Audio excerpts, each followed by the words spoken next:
I'm Christina Hodge, Academic Curator and Collections Manager, and I'd like to introduce you to the Stanford University Archaeology Collections.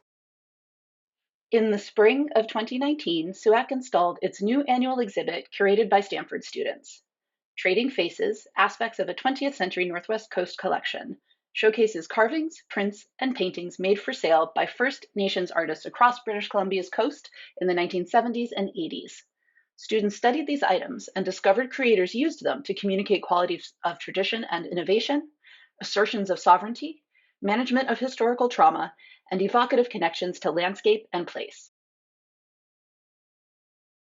On opening day, each curatorial team gave a short talk about its case, explaining their theme and pointing out important details about the creations they researched and the surprising things they learned about Indigenous cultures and themselves along the way. These are their stories.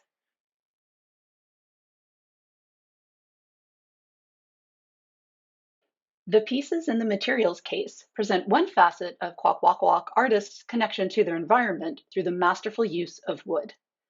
Standard shapes and animal crests painted in 2 dimensions on boxes or walls can, with skill, be adapted to 3-dimensional carved surfaces.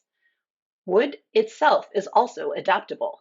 With the right technique, a carver can use it to mimic the shape and decoration of other materials, even metal. Wood is also mimicked in other media, like by staining the background of a commercial canvas painted with acrylic paint to look like a yellow cedar panel. Wood is fundamental to Northwest Coast life, and students explored its expressions in their curator talk. Hi everyone, I'm Kira. Yes. And our case team is called the materials team. So we decided to delve deeper into a traditional material, just wood. But one of these is not like the other actually. So the ladle is yellow cedar. Unfortunately, the representative of the ladle is not here today because she is sick. But I could say a little bit about the ladle, which was, we think it was likely made to be used, which is very popular in the Northwest Coast. But it was sold, we think, without ever actually being used. But we displayed it like this to make it more animated, to kind of show its possible history or its intended history, since we don't know anything about the artist. Maybe you could talk about your conference. Yeah, so it's interesting. I was talking about with Mark Henderson earlier, because this copper was made by Tom Henderson, and he's somebody who didn't carve commercially. So if you look him up, you won't really find any information about him. But this was likely intended as a gift at potlatch, which is just one of the ceremonies that the Kwakwaka'wakw had. So basically be a model of like an actual copper sculpture. And those were seen very much as a symbol of status and wealth in their society. So he basically carved these wooden models. There were likely gifts at these ceremonies, such parties for them. And you can see here, again, like it's made of carved from cedar, and it's likely depicting this image of a bear. And it's using basically a lot of these traditional art form of the Pacific Northwest Coast, which is their cards.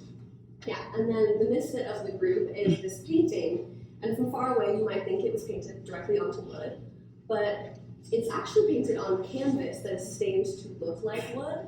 And there are a lot of choices in this painting, which is why I initially chose to research it and focus on it. The artist himself was really difficult to learn anything about. I couldn't find any information on him except for finally 2 quotes, which made me feel a little bit closer to him and his piece. But it's canvas that is stained with some kind of resin or dye to make it look like grained wood. And although I don't know why he did that, wood was a really popular traditional background for original paintings before artists turned their work into prints.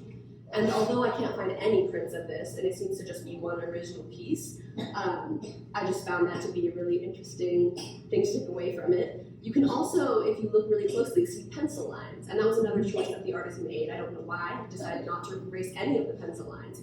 All the straight pencil lines are visible. A lot of the paint is patchy in areas. He chose not to go over his paint again.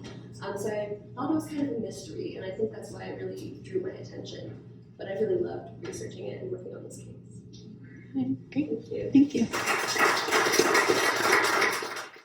We hope you enjoyed learning about how Northwest Coast creators incorporate tradition and innovation into their work.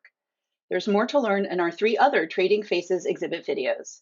You can learn more about SUAC on our website or by contacting us.